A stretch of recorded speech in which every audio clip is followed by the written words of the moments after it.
तो last class में भी चल रहा था हेनरीज लॉ, फिर से एक बार रिकॉल करते हैं। हेनरीज लॉ हम लोग जिस टॉपिक में पढ़ रहे थे वो था solubility of gases into liquids. हमने देखा कि साहब प्रेशर जितना भी गैस के ऊपर लगाया जाए या गैस प्रेशर लगा रही हो वो डायरेक्टली प्रोपोर्शनल था किसके, सॉल्युबिलिटी ऑफ द गैस। यहाँ सॉल्युबिलिटी को हेनरीज लॉ में किससे रिप्रेजेंट किया गया, मोल फ्रैक्शन से। फिर साहब हमने प्रोपोर्शनलिटी का साइन हटा के क्या लगाया, इक्वल। तो यहाँ कांस्टेंट क्या रखा गया था, KH हेनरीज कांस्टेंट मल्टीप्लाई हो गया आपका काय गैस।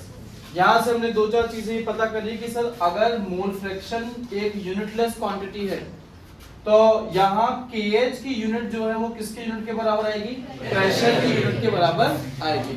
तो अगर आपके डीपीपी में या कोई ऐसा क्वेश्चन आता है जिसमें आपको दोनों की यूनिट डिफरेंट दे रखी है तो आपको उन दोनों को क्या लाना पड़ेगा, एक सेम सिस्टम के अंदर उसको लाना ही पड़ेगा। ATM में है तो ATM में लाइए, कोई mm ऑफ Hg में है तो कन्वर्ट करके या तो एक को mm ऑफ Hg में ले जाओ या ATM में ले आइए उसको, ठीक है। यहां से KH का फॉर्मूला बन के आएगा KH equal to P upon काय, है ना। KH और काय गैस अगर सॉल्युबिलिटी ऑफ द गैस है तो दोनों में रिलेशन क्या आ रहा है, ये दोनों एक दूसरे के डायरेक्टली प्रोपोर्शनल आ रहे हैं कि इनवर्सली आ रहे हैं, इनवर्सली। इसका अर्थ हुआ कि अगर किसी गैस के KH की वैल्यू ज्यादा है तो उसकी सॉल्युबिलिटी जो है किसी लिक्विड में क्या होगी, कम होगी। इससे पहले भी हम लोगों ने आखिरी क्लास में बात करी थी कि ऑक्सीजन, हाइड्रोजन, नाइट्रोजन ये ऐसी गैसेस है जो पानी में बहुत ज्यादा नहीं घुलती, जिनका एक कारण बताया गया था लाइक डिसॉल्व्स इन लाइक, कि अगर oxygen, nitrogen, hydrogen non polar gases हैं और वाटर एक पोलर सॉल्वेंट है तो सीधी सी बात है इनकी सॉल्युबिलिटी एक दूसरे में कम ही होगी, है ना। इसके अलावा आप लोगों ने पिछली क्लास में जाना क्रिटिकल टेम्परेचर के बारे में, ये भी बताया गया कि सब इन्हीं गैसेस का क्रिटिकल टेम्परेचर क्या होता है, लो होता है, इसीलिए इनकी सॉल्युबिलिटी हाई टेम्परेचर पे क्या रहती है, कम रहती है, नहीं घुल पाती है। अब यहाँ तीसरा रीजन आ रहा है कि ऑक्सीजन, नाइट्रोजन, हाइड्रोजन जैसी गैसेस वाटर में कम सॉल्युबल क्यों है। कारण है कि नॉर्मल रूम टेम्परेचर पर इन गैसेस के KH की वैल्यू क्या रहती है, लो या हाई। अगर कम सॉल्युबल है, सॉल्युबिलिटी कम है तो KH की वैल्यू जरूर क्या रहती होगी इनकी, हाई। तापमान जितना ज्यादा पानी का बढ़ा देंगे KH की वैल्यू उतनी ही ज्यादा होती चली जाएगी ऐसी गैसेस के लिए, ऑक्सीजन, नाइट्रोजन, हाइड्रोजन के लिए। तो इन सभी की सॉल्युबिलिटी टेम्परेचर के साथ पानी में लगातार क्या होती जाएगी, बढ़ती जाएगी कि घटती जाएगी, घटती चली जाएगी, ठीक है। ठीक है, डीपीपी की बात करते हैं उससे पहले देख लेते हैं कि जो हेनरीज लॉ है ये किन कंडीशंस में फॉलो होता है या किन में नहीं होता, जिसे आप लिमिटेशन भी कह सकते हैं। ये जो बोर्ड पे कंडीशन लिखी गई है इन सभी कंडीशंस में हेनरीज लॉ एप्लीकेबल है, फॉलो होता है। जैसे पहली कंडीशन क्या लिखी हुई है, pressure is not very high. Gas के ऊपर जो प्रेशर आप लगा रहे हो बहुत ज्यादा नहीं होना चाहिए। यहां हमने ये नहीं लिखा है कि लो होना चाहिए, बहुत कम होना चाहिए, नहीं, हम कह रहे हैं कि उस पर लगाइए प्रेशर पर वो बहुत ज्यादा नहीं होना चाहिए। ज्यादा हो ठीक है पर बहुत ज्यादा नहीं, उसमें तो आपका जो है हेनरीज लॉ फॉलो हो जाएगा। ज्यादा आपने कर दिया तो फिर वो हेनरीज लॉ फॉलो नहीं होगा। Temperature is not very low, तापमान बहुत कम नहीं होना चाहिए, ठीक है, अच्छा हो है पर वो बहुत कम नहीं होना चाहिए। कारण ये है कि जब तापमान बहुत कम होगा तो गैसेस जो है वो पूरी की पूरी लिक्विफाई वैसे भी हो जानी है, क्योंकि क्रिटिकल टेम्परेचर लो पर गैसेस जो है वो क्या हो रही है, लिक्विफाई हो रही है, सॉल्युबल हो रही है। अब हम समझा रहे हैं सॉल्युबिलिटी को, कह रहे हैं कि भैया क्रिटिकल टेम्परेचर जिसका हाई है वो ज्यादा सॉल्युबल है, पर अगर आप तापमान ही सबका घटा देंगे तो सारी गैसेस सीधी सी बात है पार्टिकल जो दूर दूर है वो क्या आने लगेंगे, पास में, वैसे घुलनी है उनको, वहां हेनरीज लॉ एप्लीकेबल है भी नहीं। Gas is not highly soluble, gas बहुत ज्यादा मात्रा में घुलनी भी नहीं चाहिए, तब तो आपका क्या फॉलो किया जाता है, हेनरीज लॉ। एक आखिरी, गैस ना तो सॉल्वेंट के साथ केमिकली रिएक्ट करे, H2S गैस है, पानी में डाली, अभी भी उसका फॉर्मूला H2S ही रहना चाहिए, केमिकली उसमें चेंज आना नहीं चाहिए। दूसरा कि साहब गैस पानी में या सॉल्वेंट में घुलने के बाद ना तो डिसोसिएट हो, जैसे NaCl डिसोसिएट होता है Na+ और Cl-, है ना तो क्या हो डिसोसिएट, ना क्या हो एसोसिएट। जैसे आपने देखा था एसिटिक एसिड जो थे वो एक मॉलिक्यूल की जगह हमेशा आपस में दो मॉलिक्यूल जुड़े रहते थे हाइड्रोजन बॉन्ड की वजह से, डायमर का स्ट्रक्चर आपको बना के दिखाया गया था। तो ना तो भैया डिसोसिएशन होना चाहिए, ना ही क्या होना चाहिए उसमें एसोसिएशन। जब तो इन सभी कंडीशंस में क्या फॉलो होगा, हेनरीज लॉ। पर अगर आप कंडीशन इसके अलावा ले आते हैं तो हेनरीज लॉ एप्लीकेबल नहीं है। तो हेनरीज लॉ का फॉर्मूला, हेनरी लॉ को सॉल्व करने के लिए क्या क्या चाहिए साहब, प्रेशर चाहिए, क्या चाहिए KH, और क्या है काय क्या है मोल फ्रैक्शन। मोल फ्रैक्शन अगर हम लोग बात करें सॉल्यूट की तो वो हो जाता है number of moles of solute upon number of moles of solvent plus number of moles of solute, है ना। या फिर काय बी जो है वो है साहब 1 माइनस काय ए, वो क्या है 1 माइनस काय ए। अगर आपने number of moles of solute और number of moles of solvent निकालने हैं तो आपको इसके लिए सॉल्यूट का गिवन मास, सॉल्वेंट का मोलर मास, जो कि आप उसके फॉर्मूला से पता कर लेंगे, सॉल्वेंट का गिवन मास और सॉल्वेंट का मोलर मास, ये सब आपको एनी हाउ पता होने बहुत जरूरी है, जिसके लिए आपकी मदद या तो मास परसेंटेज करेगा क्वेश्चन में, या फिर साहब इसमें कौन मदद करेगा, आपकी डेंसिटी मदद करेगी, है ना, या फिर आपको दे देगा साहब मोलारिटी। मोलारिटी का मतलब ही क्या होता है, number of moles of solute कितने हैं, और आपको क्या दे देगा, सॉल्यूशन का वॉल्यूम। सॉल्यूशन का वॉल्यूम देगा तो सॉल्यूशन की क्या देगा साथ में, डेंसिटी, ताकि आप सॉल्यूशन का मास निकाल पाओ, क्योंकि आपको वॉल्यूम नहीं चाहिए, ना तो आपको मासेस चाहिए। इसी तरह से अगर क्या दे देगा आपको मोलारिटी, तो मोलारिटी में तो साहब नंबर ऑफ मोल्स भी होते हैं और मोलारिटी में तो सॉल्वेंट का मास होता है, वही सब तो चाहिए। तो अगर आपको ये सब पहले क्लियर हो चुका है 11th क्लास का, तो आप इसको धड़ल्ले से इसके जो है डीपीपी के सवाल बना देंगे आराम से, ठीक है। एक और चीज क्वेश्चन को करते हुए ध्यान रखिएगा, कोई जानता है वाटर जो है पानी, इसकी डेंसिटी कितनी होती है, पानी की डेंसिटी, पानी की अप्रोक्स डेंसिटी है 1 ग्राम पर एम। कितनी डेंसिटी है, अगर ब्लड डेंसिटी का फॉर्मूला है मास अपॉन वॉल्यूम और ये 1 आ रहा है, इसका मतलब क्या है, मास और वॉल्यूम क्या है, दोनों बराबर है, दोनों बराबर। तो अगर मैं तुमको कहता हूं 100 ml वाटर, इसका मतलब है 100 ग्राम वाटर, बात आई समझे। जब क्वेश्चन में कहीं डेंसिटी का जिक्र ही ना हो, जब क्वेश्चन में कहीं डेंसिटी का जिक्र ही ना हो, तो क्वेश्चन में आप जो गिवन वॉल्यूम है बेटा, ध्यान रखना, अगर सॉल्वेंट क्या है, पानी है, हमें पानी की डेंसिटी पता है और किसी की नहीं। अगर सॉल्वेंट आपका पानी है, एक्वस सॉल्यूशन है, तो आप दिए गए वॉल्यूम को ही क्या मान लेंगे, उसका मास। बात है इसमें, पक्की बात है। डीपीपी की हम लोग बात करने जा रहे हैं, ठीक है। तो पहले इसको मिटा देते हैं अपन, जो हमने लिखा है। सभी लोग अपने डीपीपी ओपन कर लीजिए। बात नहीं बेटा, अरे बात नहीं भाई, चलिए। तो हमारे पास डीपीपी का फर्स्ट क्वेश्चन आ रहा है बेटा, H2S is a toxic gas. Toxic माने एसिडिक, टॉक्सिक का मतलब एसिडिक होता है क्या, टॉक्सिक का मतलब जहरीली होता है, ठीक है साहब। तो H2S जो है साहब वो क्या है, एक टॉक्सिक गैस है जिसकी रोटन एग लाइक स्मेल है। तो सड़ा हुआ अंडा जैसा होता है, उसकी स्मेल उस तरीके की होती है। इसको इस्तेमाल किया जाता है क्वालिटेटिव एनालिसिस के लिए। क्वालिटेटिव एनालिसिस का मतलब सोल्ट एनालिसिस है।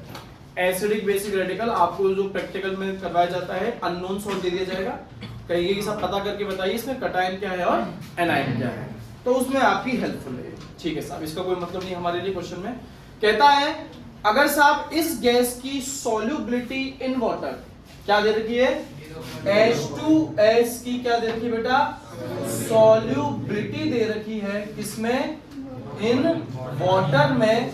वैल्यू है बेटा इसकी 0.195 small m, 0.195 small m at STP standard temperature and pressure. हमसे वो कह रहा है कि हमें फाइंड क्या करना है, हमें H2S का हेनरीज कांस्टेंट जो है वो फाइंड करना है। सीधी सी बात है, हेनरीज कांस्टेंट निकालना तो सर ये फॉर्मूला लगेगा, ये लगेगा ना साहब। इस फॉर्मूला को लगाने के लिए क्या क्या चाहिए? हाँ, क्या क्या चाहिए भैया? प्रेशर चाहिए। प्रेशर क्वेश्चन में है क्या? नहीं है। ये क्या होता है एसटीपी? एसटीपी की full form standard temperature and pressure. साहब एसटीपी का अर्थ होता है प्रेशर या तो 1 atm या 1 atm बराबर होता है 1.013 बार, और यही वैल्यू बराबर होती है 1 atm बराबर होता है 10 की पावर 5 पास्कल। 10 की पावर 5 पास्कल, या बार को कन्वर्ट कर रहे हो तो 1.013 इंटू 10 की पावर 5। अब जो इच्छा चाहे, जिसमें आपसे क्वेश्चन है उसमें निकाले, नहीं कह रहा तो आप इच्छा है जिसमें निकालो। आपको एसटीपी का मतलब ये पता होना चाहिए। तो क्या भाई आपको प्रेशर गिवन है, फाइंड क्या करना है? KH। तो उसके लिए क्या चाहिए? हमें काइगेस चाहिए, है तो काइगेस सॉल्युबिलिटी। पर सॉल्युबिलिटी है क्या? तो सॉल्युबिलिटी कोई भी चीज जिससे हमें ये पता लग जाए कि सॉल्यूट कितना घुल गया है। अब चाहे वो मास परसेंटेज के फॉर्म में हो, चाहे वो कैपिटल है मोलरिटी हो, चाहे वो क्या हो मोलरिटी। पर अगर आपको हेनरीज लॉ का अप्लाई करना है तो सीधी सी बात है, ये आपको मोलालिटी नहीं, आपको क्या रखना है? Mole fraction. मोल फ्रैक्शन, इसके लिए आपको ये सब बातें पता होनी बहुत जरूरी है ना, जो भी हम लोगों ने डिस्कस किया। तो स्मॉल m गिवन है, स्मॉल m का मतलब मोलालिटी। खुशी बेटा, अगर मोलालिटी की वैल्यू 0.195 मोल पर केजी है, इसको बेटा डिकोड करो, इसका मतलब बताओ।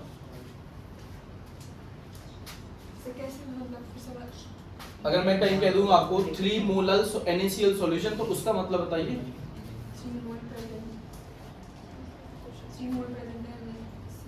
बस इतना ही है। इससे पहले वाली क्लासेस में ऐसे हमने कई तरह के सवाल बनाए बेटा, तो आप आधी नॉलेज क्यों दे रहे हो? पूजा जी आप बताइए, इसका बताओ मेरे को। तो इसका 0.195 स्मॉल m H2S सॉल्यूशन अर्थ बताइए इसका। इसमें मोल्स हैं 0.195 किसके? H2S के। और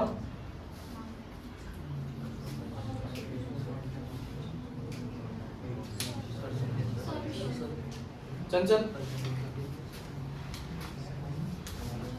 घर जाके आप नहीं पढ़ेंगे ना, आप मेरे से पढ़ना है, किसी से पढ़ना आपका बेकार है। हाँ भाई Divyansh, percentage Kamlesh, 0.195 moles of H2S percentage per kg of solvent। पर केजी ऑफ सॉल्वेंट। भाई मोलालिटी होता ही है कि पर केजी ऑफ सॉल्वेंट के हिसाब से। तो इसका मतलब आपको कह रहा है WA कितना है? 1 kg, या आप इसको कह सकते हैं 1000 ग्राम, है ना?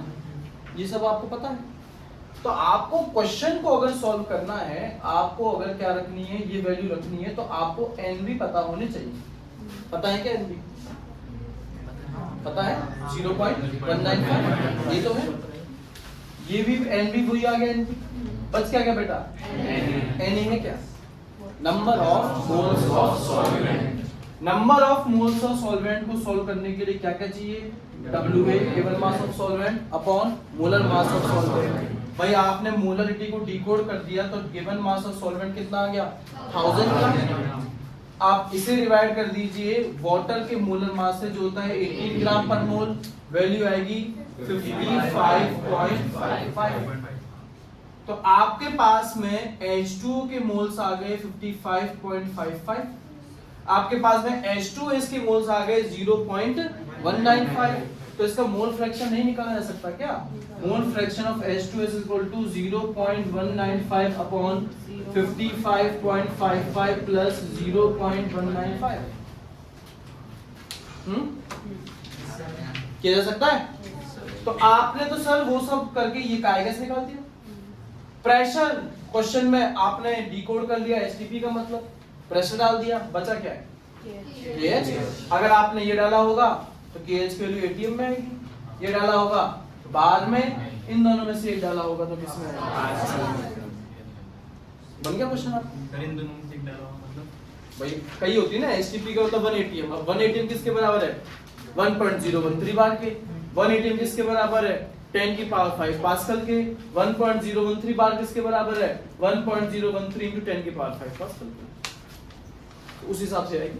क्वेश्चन में दे रखा है, कहता है कि पास्कल में निकालो तो करो, नहीं कहता तो आप अपनी इच्छा से एटीएम या बाद में से किसी में भी आंसर निकाल सकते हो। फिर कह रहा हूं, घर में आराम करना बंद कर दो बेटा, थोड़ी मेहनत करा करो, पढ़ाई करा करो। कोई ऐसी मुश्किल चीज नहीं थी जो तुम नहीं बता पा रहे हो। एक एक टॉपिक में हमने एक एक क्लास एक एक लेक्चर लगाया, अपना 1-1 घंटे का लेक्चर, तो वो आपके लिए सब बर्बाद है अगर आप नहीं करके आ रहे हो तो तैयारी। ठीक है भाई, हो जाएगा क्वेश्चन ये? मिटा दो इसको, मिटा दो ना, ठीक है साहब।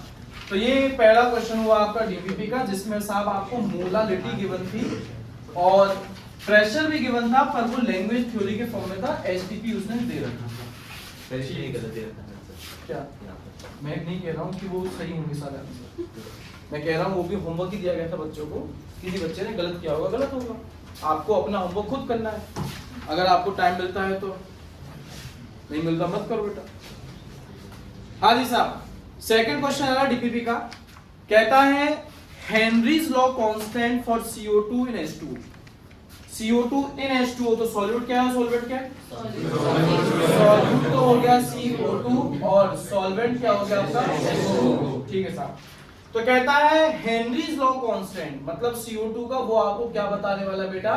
KH। तो कह रहा है कि जो हेनरीज लॉ कांस्टेंट है उसकी वैल्यू है 1.67 into 10 raised to the power 8 pascal. ठीक है साहब, जब तापमान, उसका कोई रोल है नहीं पर लिख देते हैं, जब तापमान कितना हो 298, कहता है हमसे calculate the quantity of CO2। Quantity माने गिवन मास, तो हमसे वो क्या पूछवा रहा है? WB पूछवा रहा है। क्वांटिटी ऑफ CO2 कितनी होनी चाहिए इन 500 ml of soda water, 500 ml of soda water when packed under 2.5 atm pressure। 2.5 atm pressure में अगर उसको पैक किया गया है सोडा वाटर, ठीक है, तो सीधी सी बात है KH फेज दे दिया तो जरूर हेनरीज लॉ वाला फॉर्मूला तो काम आएगा। फॉर्मूला है P equal to KH into pi gas. इनमें से क्या क्या पता है हमें? P पता है, AT में P पता है ना। अच्छा और क्या पता है? KH में पता है। तो सीधी सी बात है साहब, इन दोनों को डिवाइड करके आराम से क्या निकाला सकता है? पाई गैस निकाला सकता है, आराम से निकाला सकता ना। चलिए, तो सर हमें क्या पता लग गया? काई गैस भी पता लग गया, CO2 का काई गैस।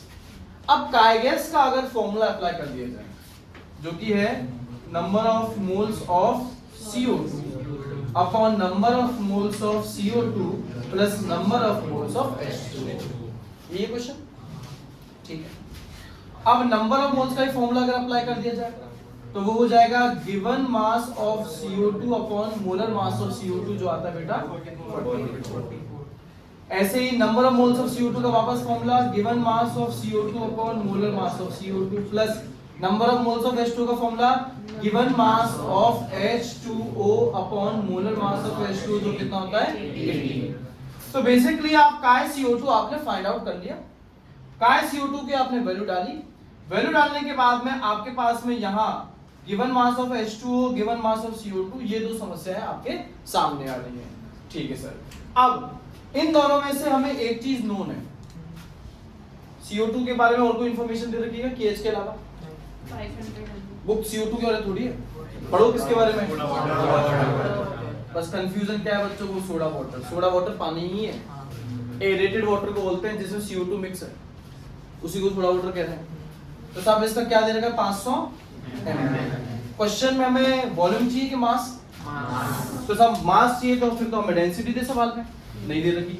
तो जैसा आपको बताया गया था थोड़ी देर पहले क्या, कि पानी के केस में साहब जितना ml दे रखा है उतना ही ग्राम में उसका क्या माना जाता है? मास, क्योंकि उसकी डेंसिटी होती है 1 ग्राम पर ml। तो इसका अर्थ ये होगा क्या आपको WH2 दे दिया, कितना दे दिया उसका 500 ग्राम, कितना दिया बेटा 500 ग्राम, ठीक है। अब बचा क्या, बचा अननोन आपका WCO2 जो पूछ रहा है। तो इसके लिए साहब एक तरीका तो कहता है कि आप इसकी क्वाड्रेटिक इक्वेशन बना दो और फिर क्वाड्रेटिक में आपका क्वाड्रेटिक फॉर्मूला जिसको श्रीधराचार्य फॉर्मूला कहते हैं वो लगा दीजिए, उससे x की दो वैल्यूज आएंगी, एक पॉजिटिव में एक नेगेटिव में, नेगेटिव वाले को छोड़ दीजिए, पॉजिटिव वाला ही सही आंसर। पर इतना समय हमारे पास होगा नहीं, या क्वेश्चन में अगर इतना समय लग रहा है तो इसका मतलब हम गलत कर रहे हैं। देखिए अगर ये वैल्यू ये का है CO2, ध्यान से सुनिएगा, बहुत छोटा है, क्या है बहुत छोटा, मतलब इन दोनों को डिवाइड करके आंसर क्या आ रहा है छोटा। तो मुझे इतना बताओ न्यूमरेटर और डिनोमिनेटर में से कौन बड़ा होगा। अगर दो चीजों को डिवाइड करके आंसर बहुत छोटा आ रहा है तो न्यूमरेटर जो ऊपर है डिनोमिनेटर जो नीचे है दोनों में से बड़ा कौन होगा, ऑब्वियस सी बात है डिनोमिनेटर। माने number of moles of CO2 बहुत बड़ी वैल्यू है कि बहुत छोटी वैल्यू है, कंफर्म बहुत छोटी वैल्यू है। इसका मतलब नंबर ऑफ H2O बहुत बड़ी वैल्यू हुई, क्योंकि आप ही कह रहे हो ना कि नीचे वाली वैल्यू बड़ी है, इन दोनों को जोड़ के आ रही है ना, जिनमें से आप एक को तो कह रहे हो सब एक तो बहुत छोटा है, तो जरूर ये दूसरा वाला क्या रहा होगा काफी बड़ा रहा होगा, जिसको आप सॉल्व भी कर पा रहे हो। 500/18 27 पॉइंट आपका 7 जो है चलता जाएगा 2727 जो है। तो इसका मतलब ये तो बहुत छोटी वैल्यू हुई। एक बहुत छोटी वैल्यू को किसी बड़ी वैल्यू में तुम जोड़ दो या एक बड़ी वैल्यू में से बहुत छोटी वैल्यू को घटा दो तो आंसर लगभग सेम वही रहता है। सत्य है, एक बड़ी वैल्यू में से एक छोटी वैल्यू को या तो घटा दो या जोड़ दो। समुद्र में से एक बाल्टी पानी निकाल दो, समुद्र में एक बाल्टी पानी डाल दो, समुद्र के पानी पर कोई असर पड़ेगा क्या, कोई असर नहीं पड़ेगा, बहुत ज्यादा मात्रा में ना। तो इस कंडीशन में आप डिनोमिनेटर में किससे नेगलेक्ट कर सकते हो, number of moles of CO2, मतलब इस वैल्यू को। अगर ये है ही नहीं तो अब अननोन सिर्फ क्या है, एक WCO2, जो आपको क्या करना है साहब फाइंड करना है। मेरे हिसाब से आप थोड़ी बहुत भी मैथमेटिक्स कर सकते हो तो आप इसको सॉल्व कर पाओगे, कर सकते हैं इसको सॉल्व। अब सवाल ये है कि सर हम इसे नेगलेक्ट कब करें। मैं कह रहा हूं कि बहुत छोटा, अरे पर बहुत छोटा भी करे तो हमें बताओ ना। बहुत छोटे का अर्थ है बेटा जब वैल्यू 10 की पावर -2 या उससे भी क्या हो छोटी हो।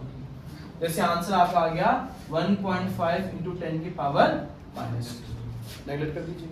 आंसर आ जाए आपका 1500 × 10 की पावर -2, नेगलेक्ट करें कि नहीं करें, नहीं करना आंसर, अब नेगलेक्ट नहीं करना है। आंसर आ गया 0.125 × 10 की पावर -9, नेगलेक्ट करना है कि नहीं करना है, करना है सब। माइनस जितना ज्यादा माइनस है मतलब उतना ही कम आ रहा है, आंसर छोटा आ रहा है।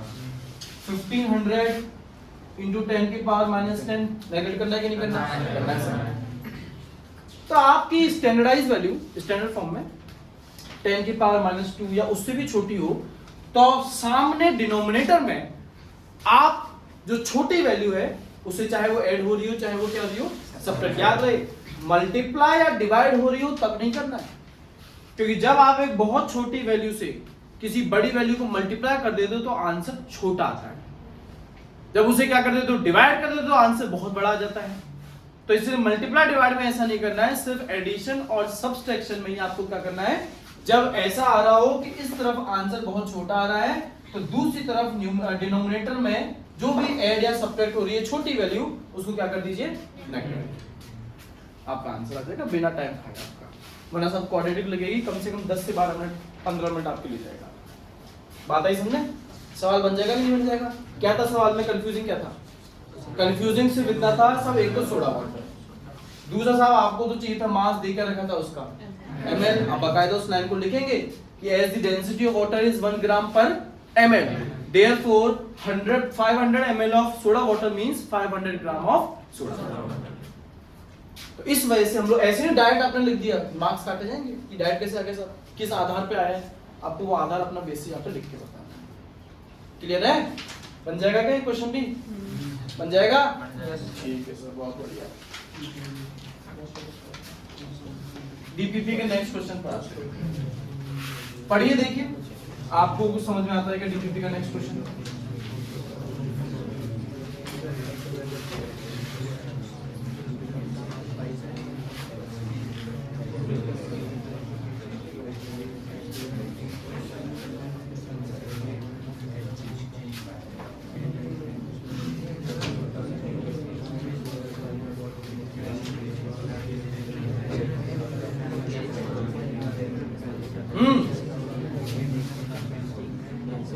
क्या डीपीपी का नेक्स्ट क्वेश्चन हुआ?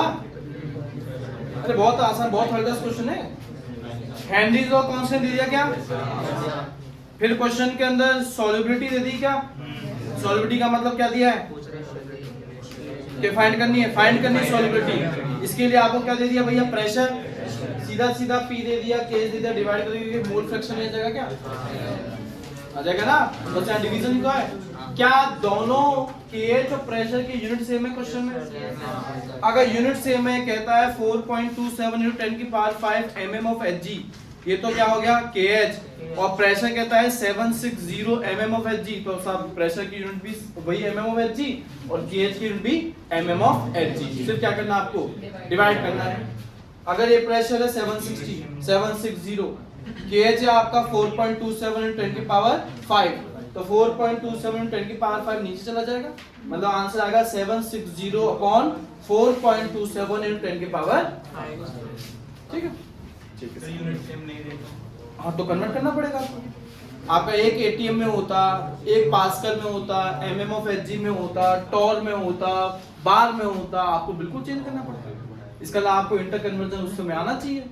एक एटीएम बराबर 1.013 बार, एक एटीएम बराबर 10 की पावर 5 पास्कल, एक एटीएम बराबर 10 की पावर 8 किलो पास्कल, एक एटीएम बराबर 760 mm ऑफ Hg, 1 एटीएम बराबर 760 टॉर।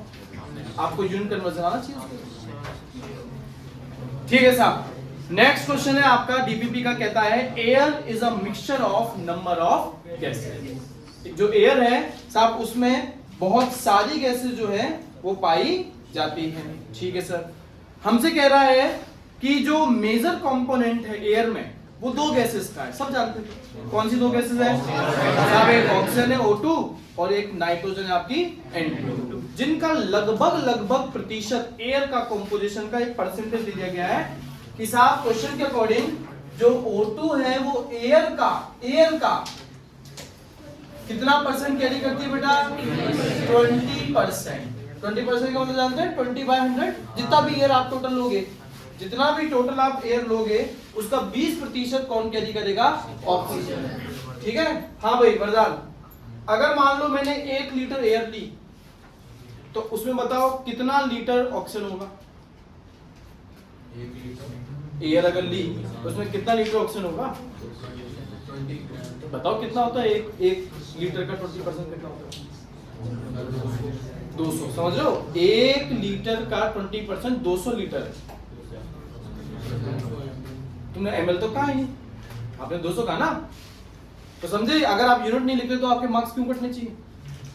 200 ml है, इंफॉर्मेशन मैं तुमको लीटर में दे रहा हूं और तुम बदले में इंफॉर्मेशन मुझे किस में दे रहे हो? मिलीलीटर में दे रहे हो। ऐसा क्यों? ऐसे क्वेश्चन सॉल्व हो जाएगा क्या? क्वेश्चन तभी सॉल्व होगा ना जब सबकी सिस्टम सेम हो। हाँ बताओ, वापस बताओ। 1 लीटर अगर क्या है एयर है तो उसके अंदर ऑक्सीजन कितना है?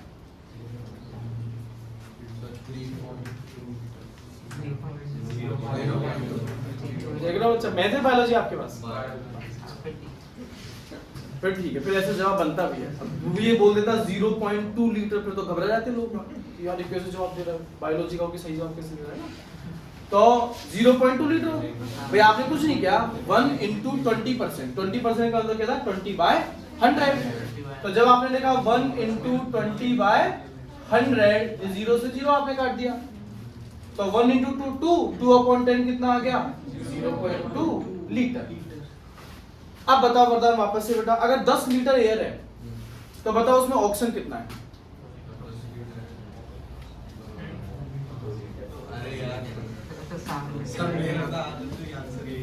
जी देते ना? अच्छा ठीक है, तो तुम्हारे ज्यादा करीबी होंगे। बताओ आंसर क्या है? 1 लीटर में 0.2 लीटर है ऑक्सीजन। नहीं हम तो अलग क्वेश्चन बता दिया। 10 लीटर एयर है, उसमें ऑक्सीजन कितना है? सर इसको 10 से हाँ बताओ कितना है? सर 2 लीटर आ रहा है सर? तो 2 लीटर हो गया क्या ऑक्सीजन? अब बताओ जरा, अगर एयर का प्रेशर 100 atm कितना है? बताओ ऑक्सीजन का कितना प्रेशर? सर 100 atm एयर का प्रेशर है, तो बताओ ऑक्सीजन का इसमें कितना योगदान है, कितना प्रेशर? सर 20%। बताओ तो कितना? Sir sir 20 20 ATM। तो इससे इस इंफॉर्मेशन से क्या आपको ऑक्सीजन का प्रेशर पता लग गया? तो formula P equal to K into chi gas है। अगर गैस CO अगर ऑक्सीजन ले रहे हैं तो सीधी सी बात है प्रेशर भी किसका लेना पड़ेगा? ऑक्सीजन का। उसे KH भी किसका आएगा? ऑक्सीजन का। अगर आपको मैं एयर का आगे चल करके प्रेशर बता दूं तो आप मुझे ये नहीं बता सकते कि उसमें ऑक्सीजन का कितना प्रेशर है, बता सकते हो? तो वो हमसे कह रहा है कि बेटा ऑक्सीजन जो है पूरी एयर का कितना प्रतिशत कैरी करती है? 20%। 20% जो है वो आपका ऑक्सीजन कैरी करता है। ठीक है साहब। तो नाइट्रोजन की परसेंटेज कितनी गिवन है? ध्यान रहे नाइट्रोजन जो है वो एयर का 79% पार्ट कैरी करता है। ठीक है सर।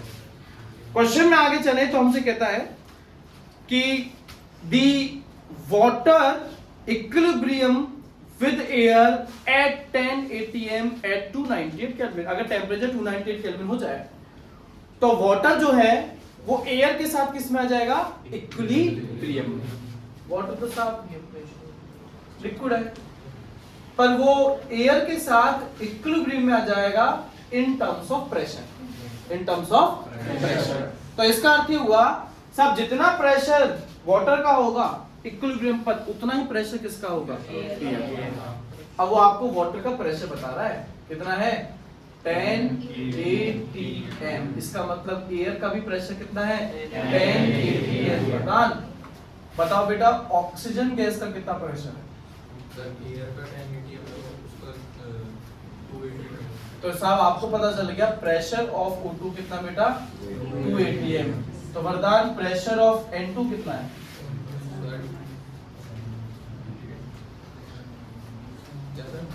कुछ नहीं। केशव आप बताओ। O2 का तो हो गया 2 atm। ये N2 का कितना प्रेशर है?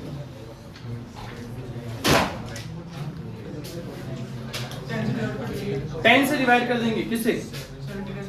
79 को 10 से डिवाइड करने पर 7.9 atm आ जाएगा। किसी बच्चे ने अगर इसको 8 atm कह दिया तो उसके मार्क्स कट। क्यों गए? क्योंकि साहब यहां आपको कह रहा है पूरी एयर का 20% ऑक्सीजन है और 79% क्या है? नाइट्रोजन। आप अगर 8 लिखते हो तो आप कहते हो कि क्वेश्चन में 79 नहीं 80% गिवन है क्या क्वेश्चन में ऐसा? तो आपने क्वेश्चन को बदल दिया। क्वेश्चन तो वही सेम सब बच्चों के लिए सेम रहेगा। आंसर सबका मतलब दो तरह के आंसर आएंगे, एक जो 80% मान के करेगा और एक 79%। 79 वाले को मिलेंगे 80 वाले को मिलेंगे। तो इसका मतलब आपको प्रेशर ऑफ N2 भी पता लग गया है। ठीक है सर। क्वेश्चन में अगर अपन आगे चले तो हमसे क्वेश्चन में कह रहा है कि साहब अगर KH of O2 and N2, हाँ भाई O2 का हमें क्या बताने वाला है? वो KH फॉर O2 की वैल्यू जो आपको गिवन है वो है 3.30 into 10⁻⁷ mm of Hg। ऐसे ही आपसे कहता है KH for N2 वैल्यू क्या देता है? 6.5 into 10⁻⁷ mm of Hg। तो सीधी सी बात है प्रेशर KH दे दिया तो आपसे क्या पूछने वाला है? बताओ प्रेशर दे दिया केस दे क्या पूछने वाला है? आपसे काय गैस मतलब कि सॉल्युबिलिटी पूछने वाला है, ऑक्सीजन की अलग और नाइट्रोजन की अलग। तो समस्या एक छोटी सी ये है कि साहब ये प्रेशर एटीएम में था, हमने यहाँ जो प्रेशर लिखा वो किस में लिखा है? एटीएम में लिखा है, पर आगे केस किस में दे रखे हैं? mm ऑफ Hg में। तो क्वेश्चन होगा क्या? तो नहीं होगा सर अगर यूनिट डिफरेंट है। तो आपको रिलेशन पता होना चाहिए 1 atm equal to 760 millimetre of mercury, जिसमें आपका ब्लड प्रेशर नापते हैं ना, हाथ में बांध देते हैं, फिर उसके बाद उसको प्रेशराइज करते हैं तो पारा मतलब मर्क्यूरी ऊपर चढ़ता है सर, 10 मिलीमीटर चढ़ गया, 20 चढ़ गया, कितना चढ़ गया, वो प्रेशर वाइज हो गया। तो आप क्या करो, आप यहां कर दीजिए कन्वर्जन।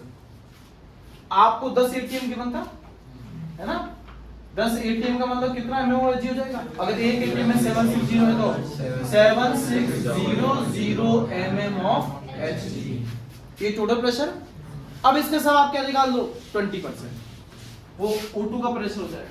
तो O2 का प्रेशर आपके पास में कितना जाएगा 7600 इंटू 20/100। N2 का कितना आएगा 7600 इंटू 79/। अब आपके पास में जो भी प्रेशर आएंगे वो किस में आएंगे mm ऑफ Hg में। आपके पास में kh भी किस में आ गया mm ऑफ Hg में। प्रेशर को इक्वेट करो, kh को इक्वेट करो, बचा क्या काय गैस। काय गैस क्या है सॉल्यूट, जो आपसे बन जाएगा कि नहीं बन जाएगा। चंचल समझ गए सवाल। बन जाने का मतलब है घर जाकर के बेटा आपके हाथ से बन जाना ही चाहिए। बात समझ आ गई। अगली जो भी प्रैक्टिस क्लास होगी उसमें पहले केमिस्ट्री की डीपीपी देखी जाएगी कहाँ करी तुमने, जितनी भी अब तक हो गई। ठीक है भाई, हो गया।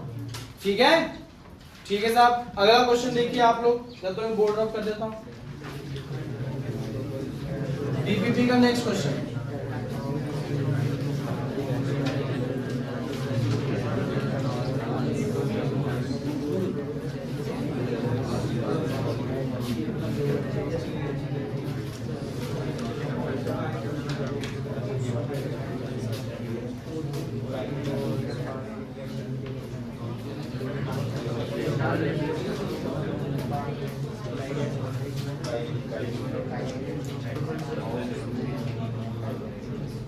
निहारिका बताओ बेटा क्वेश्चन में क्या क्या दे रखा है।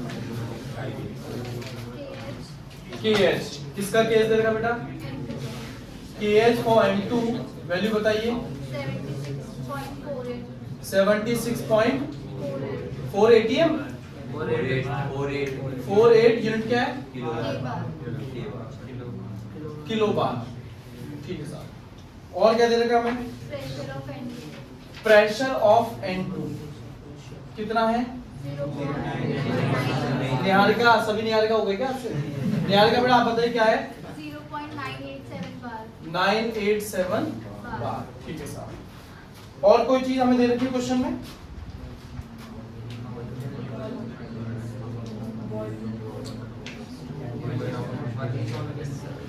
दे रखा है बेटा ऐसा क्वेश्चन में पूछ के आराम से।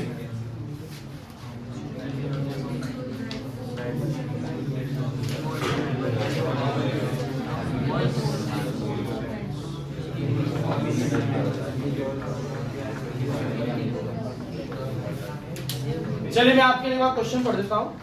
क्वेश्चन है if nitrogen gas is bubbled at 293 kelvin. Bubbles मतलब उसको पास किया गया किस सॉल्यूशन से। तो आपसे पूछा बताइए नाइट्रोजन के कितने मिली मोल्स घुल गए हैं। चलो एक बार भूल जाओ कि मिली मोल्स है, हम तो मोल्स पर कंसंट्रेट करते हैं कि सब मोल्स है मतलब। तो कितने मोल्स घुल गए नाइट्रोजन के अगर 1 लीटर क्या लिया गया है पानी, मतलब 1 लीटर पानी में नाइट्रोजन गैस को पास किया गया। तो उस दौरान सीधी सी बात है आपने अगर कुछ प्रेशर मेंटेन किया होगा तो हेनरीज लॉ के अकॉर्डिंग नाइट्रोजन जरूर पानी में घुली होगी। तो कितनी घुली मतलब मोल्स के फॉर्म में हमसे पूछ रहा है कि वो कितने उसके मोल्स जो है वो घुल गए होंगे। अगर नाइट्रोजन का प्रेशर उस समय रहा 0.987 बार और नाइट्रोजन के KH की वैल्यू उस समय रही 76.48 किलो बार। तो वो आपसे सिंपली सीधा सीधा क्या पूछ रहा है मोल। देख क्या रहा है बेटा आपको क्वेश्चन में प्रेशर और सीधी सी बात है फॉर्मूला अप्लाई करके आएगा क्या काय सॉल्युबिलिटी। अच्छा एक और चीज, क्या यहाँ इन दोनों की यूनिट सेम है? तो आप सीधी सी बात है किलो बार को बार में कन्वर्ट कर दो। बड़े से छोटे में आ रहे हो तो 1000 से मल्टीप्लाई होगा डिवाइड, बड़े से छोटे में आते हैं तो बेटा मल्टीप्लाई होता है। तो इंटू 10 की पावर 3 बार है ना। तो आपने डिवाइड फैड करके काय गैस निकाल दिया काय गैस आपके पास आ भी गया। अब सीधी सी बात है साहब काय गैस का ये फॉर्मूला क्या है, इस फॉर्मूला आपको मोल्स नजर आ रहे हैं है ना। तो अगर मेरे पास में मोल फ्रैक्शन ऑफ N2 आ गया है तो फॉर्मूला है number of moles of N2 upon number of moles of N2 plus number of moles of H2। फिर उसी तरह का सवाल फंस गया कि साहब H2O के लिए हमें उसका वॉल्यूम चाहिए कि मास। और क्वेश्चन में क्या था वाटर का, आप फंस गए। नहीं फंसे सर। क्यों? हमें पता है, क्या पता है सर? 1 मिलीलीटर 1 ग्राम के बराबर है, तो 1000 मिलीलीटर का मतलब गिवन मास ऑफ H2 हो गया 1000 ग्राम। तो number of moles of H2O 1000 by 18 रख लेंगे अपन 55.5। सब नंबर ऑफ मोल्स तो पता है, आप ये वैल्यू पहले फाइंड कर चुके हो ना। तो अब आपके पास है बचा क्या? अननोन, एक ये नंबर ऑफ मोल्स, एक ये नंबर ऑफ मोल्स। सीधी सी बात है सर, क्वाड्रेटिक बनने वाली, क्वाड्रेटिक से 2 वैल्यूज आने वाली है। पर इतना भी आपको बता दें, क्वाड्रेटिक बनाओगे तो टाइम लगेगा, बोर्ड में सवाल आएगा नहीं, टाइम कंज्यूमिंग। तो कंफर्म ये जो काय N2 आएगा, ये कितना आएगा? 10 की पावर -2 से भी छोटा आएगा। तो आप यहाँ इस number of moles of N2 को क्या करोगे बेटा? नेगलेक्ट करते ही ये तुमने निकाल दिया, ये हमें पता लग गया, ये नहीं फाइंड हो सकता है क्या? तो आपने निकाल क्या दिए? आपने निकाल दिए नंबर ऑफ मोल्स। क्वेश्चन में पूछ क्या रहा था? नंबर ऑफ मिली मोल। तो अगर आपको इतना पता हो कि यार 1 मोल में कितने मिली मोल्स होते हैं, मिली का मतलब कितना हो गया? 10 की पावर, ध्यान रहे बड़े से छोटे में आ रहे हो, मोल बड़ा है मिली मोल छोटा है, तो क्या होगा? डिवाइड या मल्टीप्लाई? मल्टीप्लाई इनटू 10 की पावर। तो जो भी आपके पास मोल्स आया उसे लास्ट में किससे मल्टीप्लाई कर दो? 10 की पावर 3 से। बस वही मोल किस में कन्वर्ट हो गए? मिली मोल्स। ये आंसर आ गया आपका। क्वेश्चन को करने का तरीका बेटा यही है, मैंने जैसे किया। कैसे किया मैं सब कुछ मिटाता जा रहा हूं, पर मैं फॉर्मूला एक भी नहीं मिटा रहा। फॉर्मूला मेरे सामने रहेगा, गिवन क्या क्या है मेरे सामने रहेगा, तो मैच करता जाऊंगा कि अच्छा भैया KH ये हो गया, P ये हो गया, तो सीधी सी बात है यही पहले वो पूछ पाएगा। पर मैंने जब क्वेश्चन पढ़ा तो उसमें तो कहीं जिक्र नहीं सॉल्युबिलिटी निकाले नहीं है ना, पर निकालना तो पड़ेगा। चलिए निकाल दिया। निकालने के बाद मैं क्वेश्चन में बढ़ता हूं तो कहता है कि भैया क्या निकालो? मिली मोल्स। मिली मोल से पहले मैं क्या निकाल रहा हूं? मोल्स। अब भैया मैंने क्या करा, जो निकाल दिया था इसका फॉर्मूला अप्लाई किया तो उस फॉर्मूला में मोल्स आ रहे थे। देखा ना, मैंने एक ही फॉर्मूला नहीं बेटा, मोल्स आ रहे। भैया मोल्स आ गए एक बार तो उसको इनटू 10 की पावर 3 करके मिली मोल में कन्वर्ट कर ही लेंगे। तो क्वेश्चन करने का तरीका यही है बेटा, सबसे पहले गिवन को एक तरफ करो, कौन सा फॉर्मूला लगाने वाले हो उसको एक तरफ करो, मैच करो क्या है क्या नहीं है। क्या नहीं है पहले उस पर फोकस करिए। उसके लिए आपको पता होने चाहिए जितने भी फॉर्मूला है, मास के फॉर्मूला थे, मोल्स के, मोल में भी आता है मास, डेंसिटी में भी आता है, तो सारे के सारे फॉर्मूला हम कहीं रफ वगैरह में लिख करके तैयार रखेंगे अपने क्वेश्चन के लिए। बात समझ आ रही है? ये आपकी डीपीपी है। अगर डीपीपी आप घर से ट्राई करके आते तो आपको और बेहतर तरीके से समझ में आता है।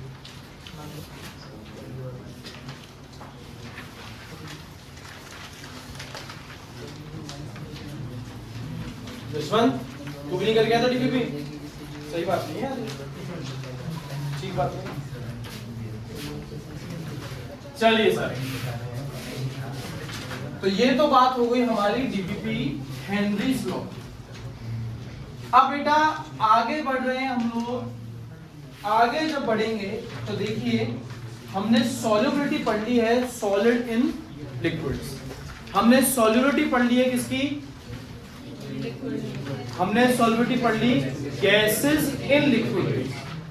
सॉल्युबिलिटी जो पढ़नी बाकी है वो है solubility of liquid in liquid. पर ऐसी कोई खास हेडिंग, मतलब स्पेसिफिक हेडिंग है नहीं, चलेगा तो वही टॉपिक, पर हेडिंग नहीं डाली जाएगी, है ही नहीं ऐसी हेडिंग हमारे पास। तो देखो हेडिंग तो आपकी वही चलने वाली है, solubility of liquids in liquids, पर ऐसी हेडिंग आप सामने देखेंगे नहीं, सब कुछ इनडायरेक्ट वे में बात की जाएगी। टॉपिक जो हमको पढ़ना है आज उसका नाम है बेटा वेपर प्रेशर। क्या नाम है? Vapour pressure. सब जानते हैं हम लोग वेपर का अर्थ क्या होता है? भाप। हिंदी अनुवाद थोड़ी पूछे, स्टीम। ये स्टीम का हिंदी अनुवाद है भाप। वेपर क्या है? वेपर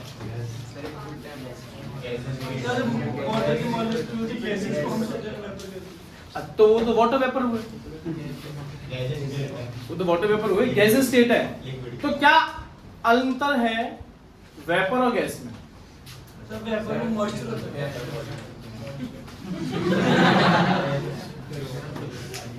बताओ, कौन बताएगा? बताओ। क्या वेपर को एक स्टेट कहेंगे हम? मैट्रिक कितनी स्टेट पढ़ी आपने? सॉलिड, लिक्विड, गैस, कईयों ने और पढ़ी हो तो प्लाज्मा पढ़ी होगी किसी ने, है ना? वेपर कोई स्टेट तो है नहीं, तो इसका मतलब ये हुआ कि सब गैस और वेपर सेम तो है नहीं। देखो वेपर वो कंडीशन है जिसमें किसी भी गैस को इजीली लिक्विफाई किया जा सकता है। जैसे आप गैस एक तरह से मान लो गैसेस और पार्टिकल्स एक दूसरे से बहुत दूर है। वेपर में जो है लिक्विड्स के कंपैरिजन में तो दूर है, पर गैसेस के कंपैरिजन में क्या है? इस तरह की स्टेट होती है। तो फर्ज कीजिए, मानिए कि आपने एक क्लोज्ड कंटेनर ले लिया। क्या ले लिया? क्लोज्ड कंटेनर, क्लोज सिस्टम भी आप जिसे कह सकते हैं थर्मोडायनामिक्स में। क्लोज सिस्टम का मतलब है सिस्टम और सराउंडिंग दोनों के बीच में एनर्जीज एक्सचेंज हो सकती है। क्या एक्सचेंज हो सकती है? एनर्जी। पर दोनों के बीच में मास एक्सचेंज नहीं हो सकता। तीन तरह के सिस्टम थर्मोडायनामिक्स से पढ़ाते हैं, एक ओपन, एक क्लोज और एक आइसोलेटेड। ओपन जिसमें मास और एनर्जी दोनों एक्सचेंज हो सकती हैं। एक पतीला लीजिए, पानी डालिए, उसको ऊपर से खुला रहने दीजिए। आप बॉईल करेंगे, बाहर से एनर्जी देंगे, अंदर बॉयलर को अंदर मिल जाएगी, पानी उबलने लगेगा, उसके बाद देखोगे पानी कम भी हो जाएगा क्योंकि चला गया ना सिस्टम सराउंडिंग में। पर अगर उसी पतीले को आप अच्छे से सील पैक कर दो, ढक दो, प्रेशर कुकर के बारे में मान लेते हैं एक बार कि साहब उसके भी सीटी जो है वो लगने वाली है, लगी नहीं है, सीटी लग जाती है तो मतलब बाहर आ जाता है ना जो भी है। तो अब साहब अंदर ऐसा है कि एनर्जी तो अंदर तक पहुंच गई, अंदर जो भी चीजें उबल रही है, पर मास एक्सचेंज नहीं हो रहा। ऐसा सिस्टम क्या हो गया आपका? क्लोज। आइसोलेटेड आप जिसमें एनर्जी भी ना दे पाओ ना ही मास एक्सचेंज कर पाओ। जैसे कि एक तरह से मान सकते हैं, लेट अस सपोज जो थर्मस फ्लास्क आता है, थर्मस आता है ना जिसमें चाय काफी देर तक गर्म रहती है, पर कोई भी 100% आइसोलेटेड सिस्टम नहीं बनाया जा सकता। मान लीजिए वो आइसोलेटेड है, तो आप बाहर से कितना है उसको गर्म करो या अंदर चीज कितनी भी गर्म हो, एनर्जी बाहर नहीं आएगी, बाहर से अंदर नहीं जाएगी। मास भी इसी तरह से अंदर से बाहर नहीं आएगा, बाहर से अंदर नहीं जाएगा। तो बात हो रही है कैसे सिस्टम की? एक क्लोज्ड सिस्टम की, जिसमें क्या जा सकती है अंदर, क्या नहीं जा सकता? मास। तो मान लीजिए इसमें हम लोगों ने एक लिक्विड भर दिया है। क्या भर दिया? एक लिक्विड। लिक्विड ऐसा वैसा लिक्विड नहीं है, ये लिक्विड है एक वोलेटाइल लिक्विड। क्या अर्थ है वोलेटाइल लिक्विड का? वोलेटाइल का मतलब होता है anything which can evaporate easily, जिसका इवोपोरेशन, जैसा आप हिंदी में कहते हैं वाष्पीकरण, बड़े आराम से हो सकता हो, बस वही क्या कहलाती है? वोलेटाइल। जैसे आप पेट्रोल लीजिए अपने हाथ पर, कुछ ही क्षणों में गायब हो जाएगी। गायब होने का कोई जादू थोड़ी है, ऐसा थोड़ी आपके हाथ में अंदर खींचिए, नसों पैर पेट्रोल, क्या हुआ है वहां? क्या हुआ है? सब इवोपोरेट हो गया। आपके हाथ की एनर्जी को लेकर के वो इवोपोरेट हो गया और आपको ठंडा ठंडा यहाँ महसूस होगा। तो सब्सटेंस जो भी लिक्विड आपने लिया है बेटा, वो कैसे होना चाहिए? वोलेटाइल लिक्विड होना चाहिए। अब साहब आपने इसको बाहर से एनर्जी दी या ये सिस्टम सराउंडिंग से अपने आप एनर्जी खींचने लगा। सीधी सी बात है, अगर लिक्विड वोलेटाइल है तो थोड़ी ही देर में इस लिक्विड से क्या बनने शुरू हो जाएंगे? इसके वेपर्स। तो मान लीजिए यहाँ धीमे धीमे करके इसके वेपर्स बनना स्टार्ट कर दिए। शुरुआत में तो थे ही नहीं, शुरुआत में सिर्फ लिक्विड था, फिर क्या हुआ? इसके क्या बनने लगे बेटा? वेपर्स। वेपर्स का अमाउंट बढ़ता जाएगा, बढ़ता जाएगा, बढ़ता जाएगा, सिस्टम क्लोज्ड है। तो क्या एक वक्त ऐसा आएगा कि सारा लिक्विड खत्म हो जाएगा और जो वेपर्स हैं वो ही वो इसमें बचेंगे? ऐसा होगा क्या? नहीं। तो फिर क्या होगा बताओ? इक्विलिब्रियम इसी को कहा जाता है बेटा। एक क्लोज सिस्टम में ऐसी स्टेज आ जाएगी कि अगर आपका एक मॉलिक्यूल लिक्विड से वेपर में कन्वर्ट हुआ तो वेपर का भी एक मॉलिक्यूल फिर से किस में कन्वर्ट हो जाएगा? लिक्विड में। इसी कंडीशन को क्या कहा जाता है? इक्विलिब्रियम। तो सर कुछ सेकंड्स बाद में, कुछ क्षणों बाद में क्या स्टेबलाइज हो जाएगा बेटा? इक्विलिब्रियम। अब सीधी सी बात है, वेपर्स या गैसेस जो होती हैं वो क्या एग्जर्ट करती है बेटा? प्रेशर। क्या लगाते हैं? प्रेशर। तो ये जो वेपर जो किससे बने थे? लिक्विड से ही बने थे। ये इसी लिक्विड की सरफेस पर क्या लगाना चालू कर देंगे? प्रेशर।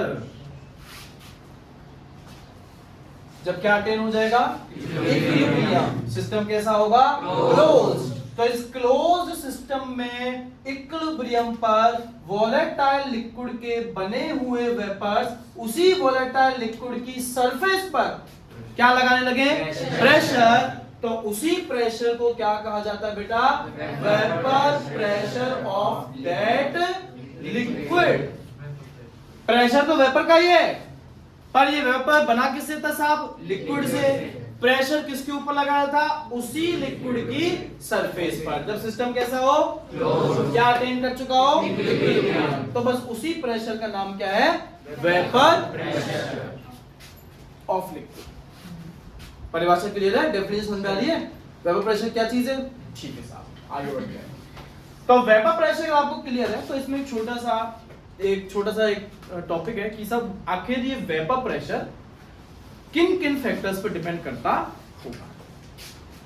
ठीक है, किन किन फैक्टर्स पर डिपेंड करता है वेपर प्रेशर। तो पहला फैक्टर क्या है आपका, इंटरमॉलिक्यूलर डिस्टेंस। पार्टिकल्स गैसेस में पास होते हैं या दूर दूर होते हैं, तो उन पार्टिकल्स के बीच में गैप या डिस्टेंस ज्यादा होता है या कम। अच्छा, जितना ये ज्यादा होगा ये मॉलिक्यूल उतना ही ज्यादा प्रेशर लगाएगा कि उतना ही कम लगाएगा, बताओ। कम लगाएगा। मान लो दो पार्टिकल्स एक दूसरे से 10 मीटर दूर है, तो एक पार्टिकल भागता हुआ आता है, 10 मीटर भागता है, फिर आकर के टकराता है। अब यही दो पार्टिकल एक दूसरे से 2-2 मीटर दूर है, तो पार्टिकल भाग के 2 मीटर ही आ पाएगा और फिर आकर के टकराएगा। किस केस में फोर्स पर यूनिट एरिया ज्यादा लगेगा। क्रिकेट सभी देखते होंगे, शोएब अख्तर का नाम सबने सुना होगा। वो ग्राउंड के कॉर्नर से बाउंड्री से भागता हुआ आता था और फिर आकर के बॉल फेंकता था 155-160 किलोमीटर पर आवर की स्पीड से। वही हरभजन सिंह को तो जानते होंगे, वो 4 मीटर से भागता आता था और आकर के बॉल फेंकता था 100 किलोमीटर पर आवर 85 से। मोमेंटम अगर आपने पढ़ा है तो आप समझ पाएंगे कि वो इतना दूर से भाग करके क्यों आ रहा है, मोमेंटम गेन करने के लिए। तो सीधी सी बात है, पार्टिकल्स के बीच में जब गैप ज्यादा है तो ज्यादा फोर्स से भाग करके आएगा, ज्यादा per unit area pressure exert करेगा। प्रेशर क्या हुआ, हाई, जब दूर है। तो इंटर पार्टिकल डिस्टेंस जितना ज्यादा है उतना ही ज्यादा क्या होगा, वेपर प्रेशर। पहला फैक्टर डायरेक्टली प्रोपोर्शनल हुआ। दूसरा फैक्टर है इंटर पार्टिकल अट्रैक्शन फोर्सेस। आप सभी मैटर के बारे में जानते होंगे कि सब मैटर के पार्टिकल्स के बीच में हमेशा क्या लगता है, एक अट्रैक्शन फोर्स, जो कि सॉलिड्स में सबसे ज्यादा होता है। इसी वजह से तो सॉलिड में पार्टिकल्स क्या होते हैं, पास पास। ये लिक्विड में थोड़ा कम होता है और गैसेस में सब और कम हो जाता है। तो गैसेस में एक पार्टिकल को दूसरा पार्टिकल बहुत कम फोर्स से अपनी तरफ खींच रहा है, समझ रहे हो, बहुत कम अपनी तरफ वो खींच रहा है। अब मान लो इस कमरे में गैस है, मुझे इस गैस का क्या नापना होगा, प्रेशर। तो मैं क्या करूंगा, मैं जितने भी मेरे सेंसर हैं मैं उन्हें दीवार में लगा दूंगा और दीवार पर जब ये गैस आकर के टकराएगी तो इसका प्रेशर वो सेंसर नाप लेगा, सीधी सी बात है। तो दीवार पर गैस जितने ज्यादा प्रेशर से टकराएगी उतना ही ज्यादा प्रेशर वो नापेगा भी, सही बात है ना। अब आपको ये पता है कि एक मॉलिक्यूल जो आगे दीवार पर टकरा रहा है, दूसरा मॉलिक्यूल इसे अपने से दूर धकेल रहा होगा कि अपनी तरफ खींच रहा होगा। भाई अगर मैटर के पार्टिकल्स एक दूसरे को अट्रैक्ट करते हैं तो एक पार्टिकल जब अपना सर आकर के यहाँ फोड़ने वाला होगा तो उसका दूसरा दोस्त पार्टिकल उसको क्या करेगा, अट्रैक्ट करेगा, अपनी तरफ क्या करेगा, खींचेगा। तो ये बंदा ज्यादा फोर्स से अपना सर दे मारेगा कि दीवार में, कम फोर्स से दे मारेगा, प्रेशर कम लगा कि ज्यादा लगा। अगर अट्रैक्शन फोर्स दोनों दोस्तों के बीच में क्या है, ज्यादा है तो। पर अगर ये अट्रैक्शन फोर्स क्या हो जाए, कम, मतलब दोस्त बोले कि जाके सर टकरा रहा है, बोले ठीक है, बोले वहां कील लगी हुई वहां टकरा देना, कील भी गुजरेगी, किसी काम को आएगा। तो अगर मान लो एक गैस है वोलेटाइल, सीधी सी बात है, वोलेटाइल गैस इजीली इवोपरेट हो रही है, इजीली इवोपोरेट का मतलब ये है कि पार्टिकल्स के बीच में फोर्स है ही नहीं, पार्टिकल रोक ही नहीं रहा उसको जाने से, जा रहा है तो जाने दो, उसको रोक ही नहीं रहा है, कोई पकड़ के नीचे खींच ले कि क्यों कहां जा रहा है भाई, रुक अभी तो क्लास बाकी है ना, तो ऐसे खींच ले उसको, अगर फोर्स क्या हो ज्यादा हो, पर सब पार्टिकल खींच ही नहीं रहा क्योंकि फोर्स क्या है कम, फोर्स कम है तो पार्टिकल जो है दोनों एक दूसरे से अलग अलग हो गए और जाकर के टकराने लगे दीवार से, कंटेनर की। कंटेनर में अब रीडिंग जो आएगी प्रेशर की वो कम आएगी कि ज्यादा आएगी, तो जितना inter molecular inter particle attraction force कमजोर होता है उतना ही ज्यादा क्या होता है उसका वेपर प्रेशर। सीधी सी बात है, इसको पिछले वाले से भी जोड़ सकते हैं कि सर अगर अट्रैक्शन फोर्स इनमें ज्यादा है तो सीधी सी बात है पार्टिकल होंगे पास होंगे तो अब ट्रेवल करने के लिए डिस्टेंस क्या हो गया कम हो गया ना, तो प्रेशर भी क्या हो गया साहब कम हो गया। अगर अट्रैक्शन फोर्स में कमजोर होता, पार्टिकल एक दूसरे से क्या होते दूर, तो साहब यहाँ पे प्रेशर क्या होता है ना। एक इस बात पे भी डिपेंड करता है कि सब नेचर कैसा है, जो भी आपका लिक्विड है नेचर कैसा है। नेचर का अर्थ समझ लीजिए बॉइलिंग पॉइंट से। अब पेट्रोल और पानी में से किसका बॉइलिंग पॉइंट ज्यादा है? पेट्रोल का ज्यादा है, पानी का जो है बॉइलिंग पॉइंट। तो इसका मतलब ये हुआ कि अगर मैं पानी और पेट्रोल दोनों को 50 डिग्री सेल्सियस का टेम्परेचर दूं, दोनों में से ज्यादा वेपराइज कौन होगा? जो ज्यादा वेपराइज होगा मतलब उसके वेपर्स भी ज्यादा बनेंगे, तो वो प्रेशर ज्यादा लगाएंगे कि कम लगाएंगे? वो प्रेशर भी ज्यादा ही लगाएंगे। तो साहब लिक्विड का बॉइलिंग पॉइंट अगर क्या है कम, तो उसका वेपर प्रेशर क्या होगा? बात आई सब लोगों को समझ में? और कोई फैक्टर है जिस पर डिपेंड करता हो? नहीं है? ठीक है समझ। तो इस वेपर प्रेशर से जुड़े हुए हमारे पास में कुछ रूल्स कुछ लॉज आने वाले हैं। उससे पहले हम लोग यहाँ कुछ टर्म्स की हम लोग बात कर ले रहे हैं, ठीक है? तो टर्म्स सुनिएगा, क्या क्या है टर्म्स बेटा। देखिए एक आपके पास में प्रेशर होगा, प्रेशर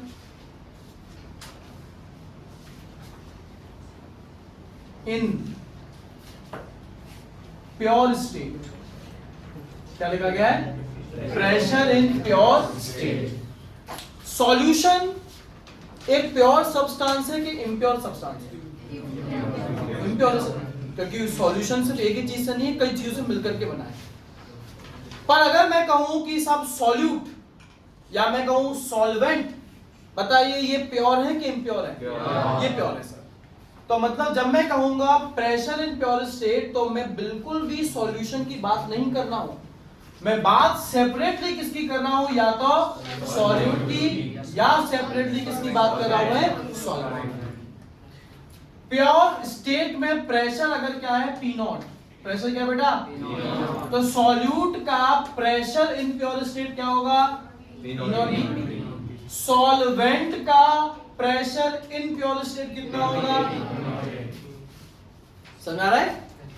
अब मान लो हमने दोनों को मिला दिया, किन दोनों को मिला दिया? सॉल्यूट और सॉल्वेंट को हमने मिला दिया, ठीक है? तो एक बच्चा था, एक बच्चा अपनी प्योर स्टेट में है, उसको डिस्टर्ब करने वाला कोई नहीं है, उसका किसी से कोई कंपटीशन नहीं है, वो रोजाना 10-10 घंटे रोज पढ़ता है प्योर स्टेट में, एक जैसी प्रॉपर्टी दिखाई में। एक दूसरा बच्चा है, वो रोजाना 10 घंटे अपने बर्बाद कर देता है, भाई 12 घंटे सोने में निकाल देता है और 10 घंटे मान लो सिगरेट पीने में वो फॉर्मूला दीपक सर की बात हो रही, ठीक है? दोनों अपनी अपनी प्योर स्टेट में अपना अपना धर्म पूरी तरह से निभा रहे हैं, है ना? कोई किसी को डिस्टर्ब नहीं कर रहा, कोई बदल नहीं रहा। अब तुमने दोनों को एक ही कमरे में सॉल्यूशन बना दिया, इधर वो पढ़ने की कोशिश कर रहा है, इधर वो वालों को बाहर लग रहा है कि अंदर अच्छा पूजा चल रही है ना, धुआं निकल रहा है तो उनको लग रहा है अगरबत्ती चल रही है। अब बताओ ये बच्चा जो 10 घंटे पढ़ रहा था, अब क्या 10 घंटे पढ़ेगा? पढ़ पाएगा? ऐसे ये सामने वाला जो 10 घंटे तो लगातार फूंक सकता, हो सकता 5 घंटे बाद उसको शर्म आने लगे कि यार ये पढ़ रहा है इतनी कंडीशंस में भी, खराब कंडीशन में भी, तो वो भी हो सकता कुछ किताब उठा लिया, बोले कि कम से कम मैं फूंकता नहीं हूँ, पढ़नी है तो फूंकता नहीं हूँ, इसको डिस्टर्ब हो रहा है। ऐसे हो सकता है ना? तो दोनों के प्रॉपर्टीज गुणधर्म समान रहे प्योर स्टेट में जैसे थे, या सॉल्यूशन आने के बाद बदल जाते हैं? तो ऐसे ही मुझे आप सजेस्ट करिए, जब वो अपने अपने प्योर स्टेट में है, कौन, सॉलिड और सॉल्वेंट, तो उनके जो भी प्रेशर से सॉल्यूशन बनाने पर क्या जरूरी है प्रेशर उतना ही रहे जितना पहले था? बदलाव आ सकता है, बढ़ भी सकता है, घट भी सकता है। मैं तो मुझसे इतना पूछता हूं, बदलाव आ सकता है ना? बिल्कुल आ सकता है। तो इसका मतलब सॉल्यूशन में इन प्योर स्टेट की जगह में क्या लगाने वाला? In solution. क्या लगाने वाला हूं? अब प्रेशर के साथ जुड़ जाता है पार्शियल शब्द। क्या जुड़ जाता है? पार्शियल। तो अपन कहेंगे अब पार्शियल प्रेशर। इसका मतलब है जब हमने क्या तैयार कर दिया बेटा? सॉल्यूशन। तो B और A, अगर इसका पार्शियल प्रेशर P है, पार्शियल प्रेशर P है, तो सॉल्यूट का पार्शियल प्रेशर क्या होगा बेटा? PB। सॉल्वेंट का क्या होगा? PA। बात आई सब लोगों को समझ? कोई दिक्कत किसी भी टाइप की? ठीक है। तो कल को अभी थोड़ी देर बाद ही अपन ये टर्म्स यूज में लेंगे बार बार, PA, PB, P0A, P0 B। Clear हो रहा है सब? इसके अलावा बाकी चीज आपको सब पता है कि सब Na क्या है? Number of moles of solvent. Nb क्या है? Number of moles of solvent. Chi A क्या है? Mole fraction of solvent. Chi B क्या है? Mole fraction of solvent. WA क्या है? Mole mass of solvent. WB क्या है? Mole mass of solvent. MA क्या है? Mole mass of solvent. MB क्या है? Mole mass of solvent. Na equal to WA by MA। समझ पा रहे हो इसका मतलब? ऐसे ही NB equal to WB by MB। सब पता है ना अपने को? बस नए terms P0A, P0B, PB, PA। P का अर्थ क्या है साहब? मतलब क्या तैयार कर दिया तुमने? P0 का मतलब क्या है? Pure state. मतलब अभी हमने क्या तैयार नहीं करा है? सॉल्यूशन तैयार नहीं किया। तो सवाल में अब आगे दो तरह के प्रेशर आने वाले हैं। आपको सवाल में बस इतना समझना बहुत जरूरी है कि इनमें से पार्शियल प्रेशर कौन सा है और प्योर स्टेट का प्रेशर कौन सा। अगर आपने ये पता कर लिया तो अगला जो क्वेश्चन अब टॉपिक के बाद जो आएगा वो आप आराम से सॉल्व करोगे, आराम से करोगे। ठीक है? अभी थोड़ी देर पहले हमने हेनरीज लॉ की चर्चा करी, जो हमसे बार बार कह रहा था कि सब जो भी प्रेशर अप्लाई हो रहा है वो डायरेक्टली प्रोपोर्शनल है किसके? काय। हम जो लॉ पढ़ने वाले हैं अब उसका नाम है राउल्ट्स लॉ। क्या नाम है? Raoult's law. राउल्ट्स लॉ भी सेम बात करता है। सेम क्या कि साहब अगर मान लो सॉल्यूशन में ध्यान सुना, सॉल्यूशन में एक कंपोनेंट है B, तो उसका प्रेशर अब बताओ मैं P0 की बात कर रहा हूं कि मैं P की बात कर रहा हूं? मैं P की बात कर रहा हूं। आइडिया समझ में? मैंने कह दिया ना कि सॉल्यूशन में उसका पार्शियल प्रेशर डायरेक्टली प्रोपोर्शनल होगा उसी के मोल फ्रैक्शन। सॉल्यूशन में कंपोनेंट B का पार्शियल प्रेशर उसी सॉल्यूशन में उस B के मोल फ्रैक्शन के डायरेक्टली प्रोपोर्शनल होगा। अब भैया ये हमें कुछ हेनरी की याद दिला रहा है, बस अंतर है हेनरी उसको गैस कह रहा था बार बार, है ना? ये आपके लिक्विड सुन रहे हो? हेडिंग नहीं है कोई सॉल्यूशन लिक्विड इन लिक्विड की, पर ये मैं बता रहा हूं ये क्या होंगे आपके लिक्विड होंगे। फिर साहब आप क्या करेंगे साहब, यहां से प्रोपोर्शनलिटी का क्या हटाएंगे? साइन इक्वल लगाएंगे। जब इक्वल लगेगा तो भैया ये कांस्टेंट भी आएगा। बस अब यहां अंतर आने वाला है, हेनरी ने ये कांस्टेंट क्या रखा था बेटा? यहां कांस्टेंट रखा गया है P0B। समझ आ रहा है? P0B क्या है? गलत, पार्शियल नहीं है मेरे भाई, प्योर स्टेट का प्रेशर है P0B इनटू काय B। तो ऐसे ही बेटा PA किसके बराबर आएगा? P0A काय A। बात आ रही है समझ में? तो सवाल जब आप पढ़ें मिलते जुलते आपको लगे हेनरीज लॉ के, तो सवाल को बड़ा ध्यान से पढ़ लेना कि कहीं क्वेश्चन में हेनरीज कांस्टेंट तो नहीं है। अगर हेनरीज कांस्टेंट है या हेनरीज कांस्टेंट पूछ रहा है तो आपका क्वेश्चन सॉल्व होगा हेनरीज लॉ से। पर अगर हेनरीज कांस्टेंट का जिक्र नहीं है, पार्शियल प्रेशर इनका जिक्र है, तो किससे सॉल्व होगा बेटा? Raoult's law. बात आई समझ? ठीक है सर। अगर ये हमारे पास में फॉर्मूला है। तो एक बड़ी आसान सी चीज है सॉल्यूशन में। मैं बात किसकी कर रहा हूं बेटा? सॉल्यूशन के प्रेशर की। पार्शियल प्रेशर ही होगा। क्या लगता है किसके बराबर आएगा? सॉल्यूशन का प्रेशर किसके बराबर आएगा? अगर सॉल्यूशन का मास आता है सॉल्यूट और सॉल्वेंट के मास के सम के, तो उस पूरे सॉल्यूशन का प्रेशर किसके बराबर आएगा? सॉल्यूट का प्रेशर। प्योर या पार्शियल? अरे मेरे भाई क्या बोल रहा है तू? अभी हमने जिक्र किया कि प्योर में तो कुछ और हो सकता है, पर जब सॉल्यूशन बनेगा तो कुछ और होगा। तो मैं सॉल्यूशन के प्रेशर की बात कर रहा हूं, तो सॉल्यूशन में उसका क्या प्रेशर है? वो पार्शियल ही तो होगा। तो बेटा मैं क्या ले सकता हूं?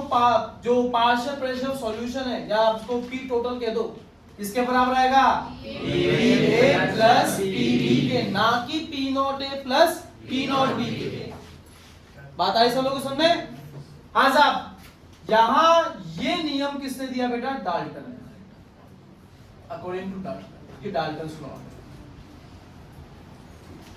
अब अगर मैं इसमें राउल्ट लॉ अप्लाई कर दूं, PA की जगह क्या रख दूं? P नॉट A का A।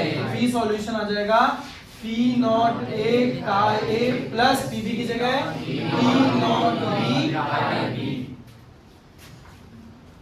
अब वैसे तो हो गया, क्वेश्चन अपना आराम से बनने लग जाएगा, पर एनसीईआरटी में भी है तो मैं भी कर दूंगा। पर यहाँ बेसिकली आपको क्या क्या चाहिए? P not A, P not B। आपको मान लो P सॉल्यूशन भी दे दिया, तो सीधी सी बात है आपसे क्या क्या पूछा जाएगा? का A और का B। पर सर अगर दो अननोन चीजें हैं तो हम कैसे निकाल देंगे एक साथ? एक हो अननोन तो फॉर्मूला में से निकाली जा सकती है ना। तो आप कुछ नहीं, आप इन दोनों में से किसी एक को इक्वेट कर दो, क्योंकि हमें पता है का A प्लस का B इक्वल टू 1 माइनस। तो सेम ऐसी एनसीईआरटी में भी क्या क्या है? आप क्या करो? का A की जगह क्या रख दो? 1 माइनस का B। अब तो एक ही अननोन हुआ ना का B, तो बस ये आप अब काम कर सकते हो। वरना हम तो सर अलग से क्या निकालेंगे? का A निकालेंगे, फिर उसको 1 माइनस का B करके का B फाइंड आउट कर लेंगे, फिर हम लोग वैल्यू जानेंगे, उससे निकालो, एक ही बात है। तो P नॉट A 1 माइनस का B plus P not B solve हो जाएगा क्वेश्चन के नहीं हो जाएगा। बात है समझ? अब से आगे चैप्टर जब तक चलेगा, जिस क्वेश्चन में वो कहेगा फाइंड आउट कंपोजिशन, क्या कहेगा? आपको फाइंड करना है मोल फ्रैक्शन। ध्यान से सुन लो, फिर कह रहा हूं। अब से जिस क्वेश्चन में क्या पूछेगा वो फाइंड आउट कंपोजिशन। कंपोजिशन का अर्थ आपको क्या निकालना है? ये जो फॉर्मूला आप अपने सामने पा रहे हो, ये सारे के सारे मोल फ्रैक्शन इसमें दिखाई दे रहे होंगे।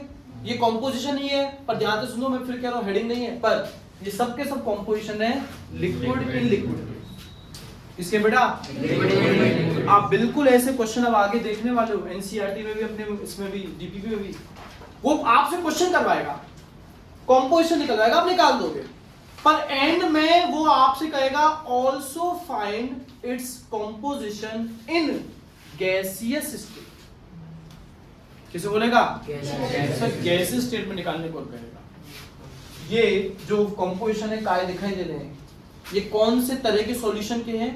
Liquid in liquid.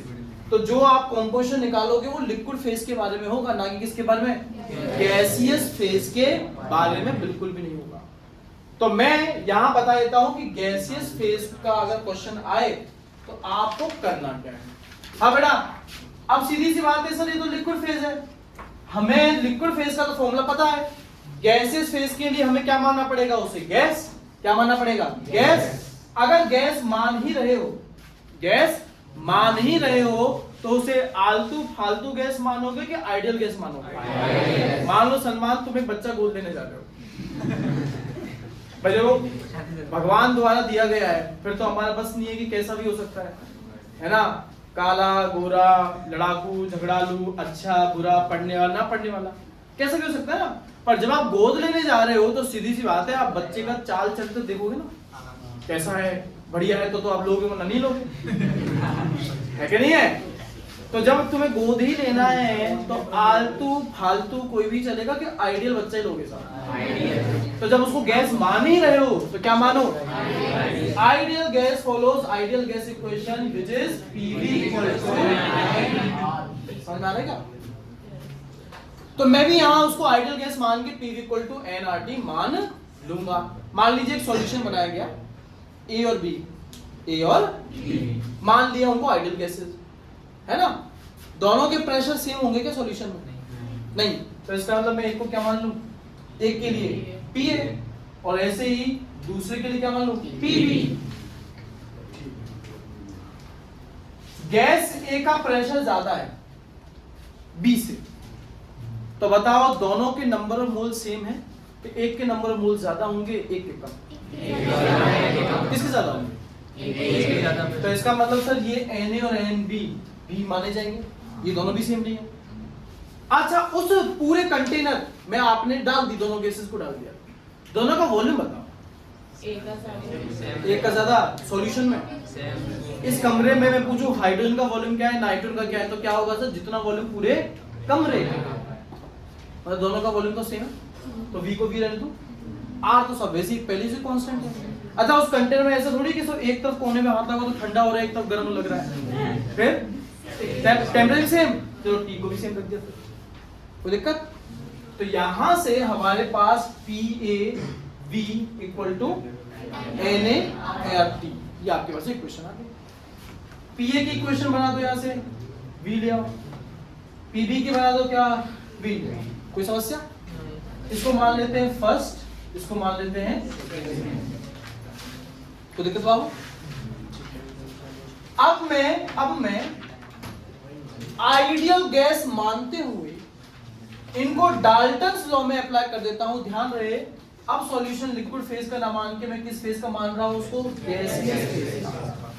सब वो आएगा PA प्लस, ये कौन से प्रेशर बेटा? गैसेस के प्रेशर हैं। मैं ये नहीं डालने वाला हूं यहां, मैं डालने वाला हूं ये। तो यहां से बेटा PA की वैल्यू क्या डालूं? NaRT/V, PB की NbRT/V। कॉमन निकाल सकते हैं अपन, तो कॉमन निकाल दिया तो बड़ा P सॉल्यूशन आपके पास में कितना आएगा? Na plus NbRT/V। इसे मान लिया जाए इक्वेशन नंबर। आपने first, third, second, third divide करना है, फर्स्ट और थर्ड को और सेकंड और थर्ड को कर दे डिवाइड। चलिए फर्स्ट और थर्ड को हम लोग क्या कर देते हैं? डिवाइड। तो लेफ्ट साइड में PA और उसमें लेफ्ट साइड में के साथ P सॉल्यूशन।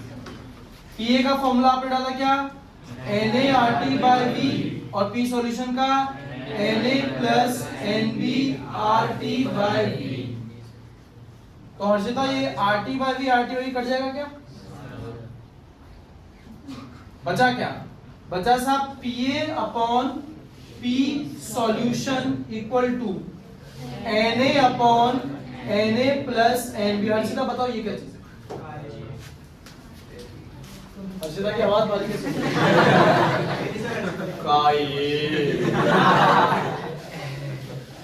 ये काय है, मतलब मोल फ्रैक्शन ऑफ सॉल्वेंट, ए जो भी था आपका।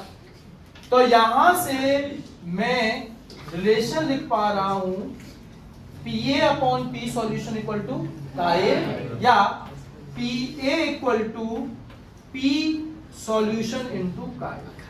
कोई दिक्कत? ये कौन सा प्रेशर है? गैसेस स्टेट, सॉल्यूशन का गैसेस स्टेट। तो कॉम्पोजिशन जो आएगा मोल फ्रैक्शन किस फेज में होगा?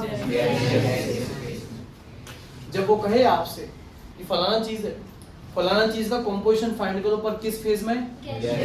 आपको ये फॉर्मूला कतई नहीं लगाना, आपको ये फॉर्मूला लगाना है। सर इस फॉर्मूला से क्या फाइंड आउट करना है? काय। सर ये PA कैसे आएगा? PA यहां से आएगा, P नोट ए। ये काय कौन सा है? लिक्विड फेज का। ध्यान रहे, ये दोनों अलग अलग आएंगे, ये दोनों अलग अलग आएंगे, दोनों काये अलग अलग आएंगे। ये आप पहले फाइंड आउट कर चुके होंगे हमारे इस वाले फॉर्मूला से। काये काय भी अब यहां से पता जो है कर चुके होंगे, आपने जो रख दिया। P सॉल्यूशन या तो क्वेश्चन में देगा, या तो क्वेश्चन आपको P सॉल्यूशन देगा, या फिर आप यहां से रखेंगे। अब बचा क्या आपका? काये।